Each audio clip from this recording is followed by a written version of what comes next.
कल्कि धाम मंदिर का शिलान्यास तो प्रधानमंत्री मोदी ने कर दिया। अब ऐसे में आपके मन में भी सवाल होंगे कि आखिरकार कौन थे भगवान कल्कि।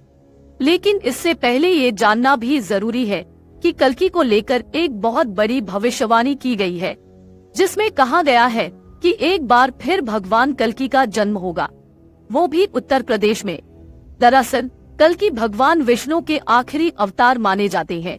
कल्कि पुराण और अग्नि पुराण के अनुसार श्री हरि का कल्कि अवतार कलयुग के अंत में अवतरित होगा। उसके बाद धरती से सभी पापों और बुरे कर्मों का विनाश होगा। अग्नि पुराण के 16वें अध्याय में कल्कि अवतार का चित्रण तीर कमान धारण किए हुए एक घुड़सवार के रूप में किया गया है। इसमें भगवान कल्कि के घोड़े का नाम देवदत्त बताया गया है। पौराणिक मान्यताओं के अनुसार कलयुग 4,32,000 वर्ष का है, जिसका अभी प्रथम चरण चल रहा है। जब कलयुग का अंतिम चरण शुरू होगा तब कल्कि अवतार लेंगे। वहीं कल्कि पुराण के मुताबिक भगवान कल्कि का जन्म भी उत्तर प्रदेश के संभल जिले में ही होगा। कल्कि का जन्म एक ब्राह्मण परिवार में ही होगा। भगवान कल्कि एक महान योद्धा होंगे, जिनका जन्म कलयुग के अंत में सभी बुराइयों को दूर करने के लिए होगा। भगवान कल्कि को भगवान विष्णु का 10वां अवतार माना जाता है। दरअसल कल्कि भगवान विष्णु के आखिरी अवतार माने जाते हैं।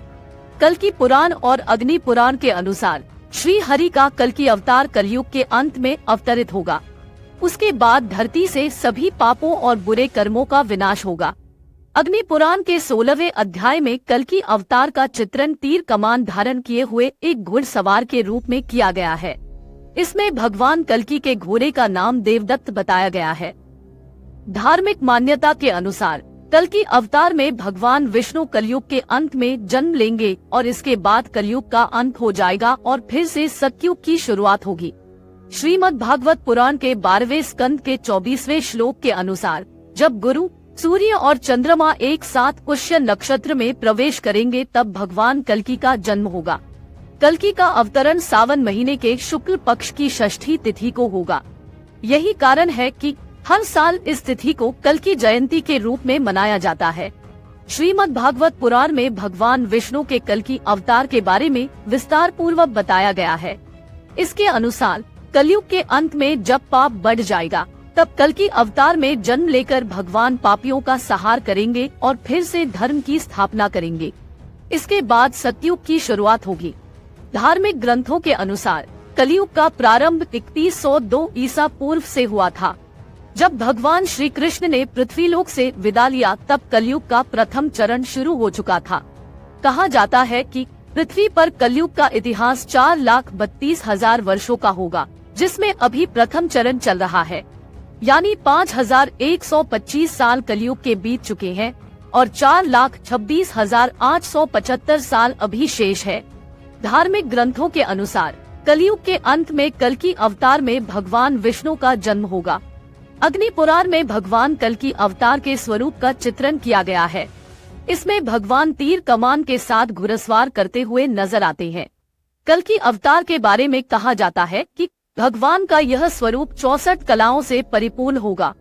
भगवान सफेद रंग के घोड़े पर सवार होंगे, जिसका नाम देवदत्त होगा।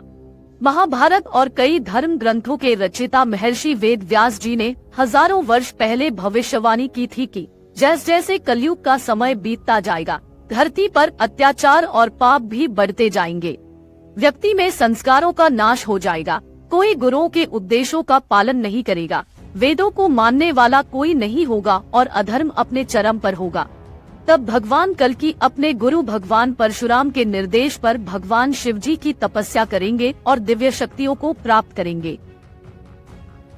अगर आप ये वीडियो YouTube पर देख रहे हैं तो हमारे चैनल को सब्सक्राइब करें और बेल आइकन को दबाना न भूलें। अगर आप Facebook पर ये वीडियो देख रहे हैं तो हमारे पेज को लाइक करें।